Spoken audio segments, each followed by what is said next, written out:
Hello guys, আজকে আমরা বের হয়েছি ব্লগ করতে। এখানে দেখুন আমার সাথে আমার দাদা আছে, আমার দিদি আছে। ধরো তুমি রাস্তার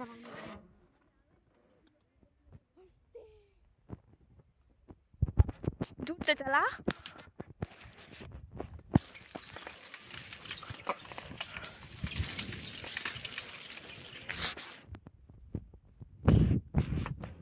না পড়লেই হয়েছে।